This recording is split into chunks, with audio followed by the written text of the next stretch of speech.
नमस्कार, मी सविताच किचनमध्ये तुम्हा सर्वांचं खूप खूप खूप मनापासून स्वागत। आज आपण तांदळाच्या पिठाचे थालीपीठ बनवणार आहोत। छान खमंग आणि खुसखुशीत हे थालीपीठ बनवून तयार होतात।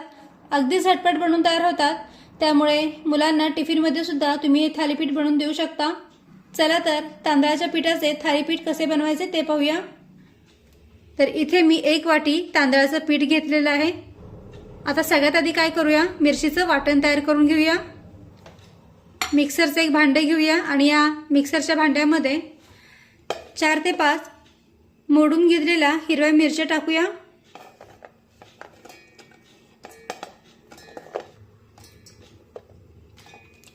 त्यानंतर 10 ते 12 लसूण पाकळ्या टाकूया। तर माझ्याकडच्या लसूण पाकळ्या अगदी बारीक आहेत, त्यामुळे थोड्याशा जास्तच घेतलेल्या आहेत। आणि थोडंसं आलं टाकूया आणि आता हे मिक्सरमध्ये थोडंसं जाडसर भरडून घेऊया। आता एक परात घेऊया आणि या परातीमध्ये 1 वाटी तांदळाचं पीठ टाकूया। मी इथे परात घेतलेली आहे, कारण परातीमध्ये मोकळ्या हाताने पीठ मळायला सोपं जातं, शिवाय लवकर पीठ मळून होतं। त्यानंतर या तांदळाच्या पिठामध्ये 2 चमचे बेसन पीठ टाकूया। बेसन पिठामुळे काय होतं तर थालीपीठ छान खमंग आणि खुसखुशीत बनवून तयार होतात। त्यानंतर यामध्ये अर्धा चमचा जिरा पावडर टाकूया, अर्धा चमचा धना पावडर, पाव चमचा लाल मिरची पावडर, हळद पाव चमचा टाकूया। त्यानंतर 2 चमचे पांढरे तीळ टाकूया, पाव चमचा ओवा टाकूया। ओवा हातावर चोळून या पिठामध्ये टाकूया।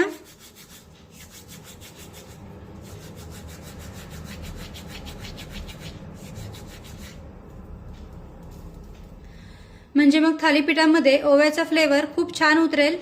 शिवाय आपण यामध्ये बेसन पीठ सुद्धा टाकलेलं आहे, तर ओव्यामुळे काय होतं, बेसन पीठ पोटाला बाधत नाही।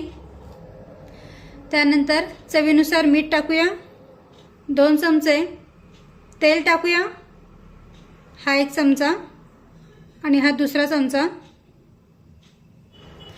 त्यानंतर एक मोठ्या आकाराचा कांदा बारीक चिरून घेतलेला आहे, तो सुद्धा यामध्ये टाकूया। हे मिरचीचं वाटण टाकूया।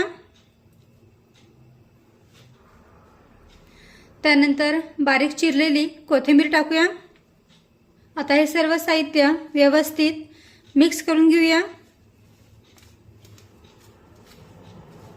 हलक्या हाताने हे पीठ असं चोळून घेऊया, कारण आपण यामध्ये 2 चमचे तेल टाकलेलं आहे। तेल पिठाच्या प्रत्येक कणाला लागलं पाहिजे, त्यामुळे अशा हलक्या हाताने हे पीठ चोळून घ्यायचे आणि व्यवस्थित मिक्स करून घ्यायचे। आता सर्व साहित्य पिठामध्ये व्यवस्थित मिक्स करून झाल्यानंतर यामध्ये थोडंसं पाणी टाकून हे पीठ आपण मळून घेऊया।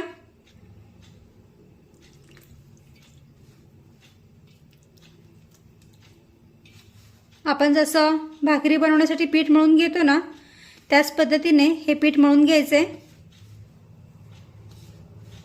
जास्त घट्ट पण मळायचं नाही आणि अगदीच सैलसर पण मळायचं नाही। थालीपीठ आपल्याला व्यवस्थित थापता येईल अशा अंदाजानेच पाणी टाकून हे पीठ आपल्याला मळून घ्यायचं आहे।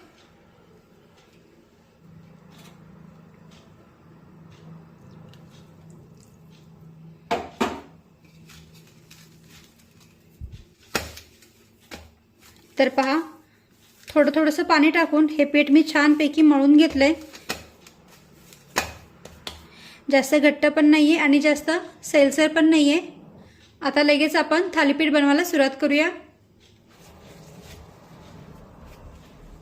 तर इथे मी एक कॉटनचा कपडा पाण्याने थोडासा ओलसर करून घेतलेला आहे, थोडासा भिजवून घेतलेला आहे।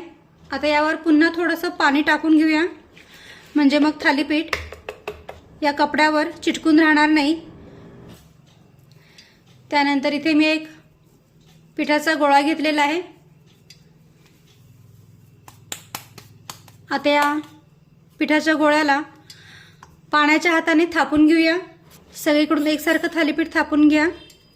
एकीकडे जाड किंवा एकीकडे पातळ असं ठेवू नका.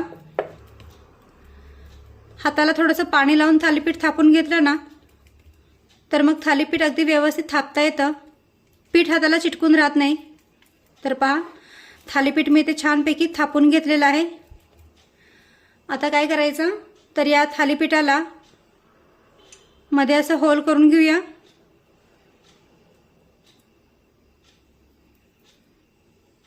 त्यामुळे काय होतं, थालीपीठ आतपर्यंत अगदी व्यवस्थित भाजलं जातं, आतून पीठ कच्चं राहत नाही.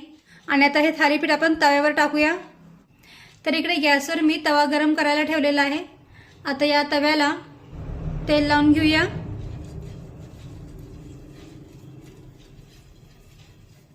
आणि हे थालीपीठ अलगद उचलून या तव्यावर सोडूया. मस्त. आता हे जे आपण थालीपीठाला होल करून घेतलेले आहेत ना, छिद्र पाडून घेतले आहेत ना, त्यावर तेल सोडूया.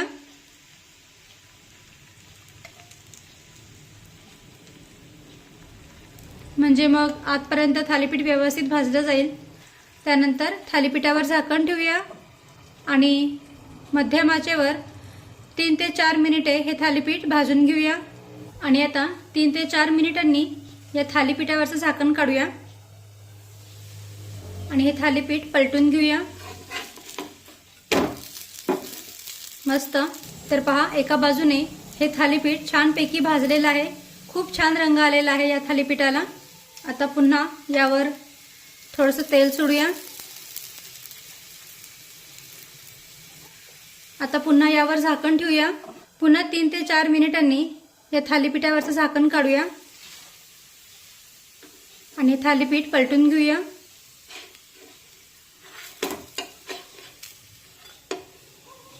तर पहा, दुसऱ्या बाजूने सुद्धा छानपैकी हे थालीपीठ भाजलेलं आहे. तुम्ही पाहू शकता, दोन्ही बाजूने मस्त रंग आलेला आहे थालीपीठाला. काढून घेऊया.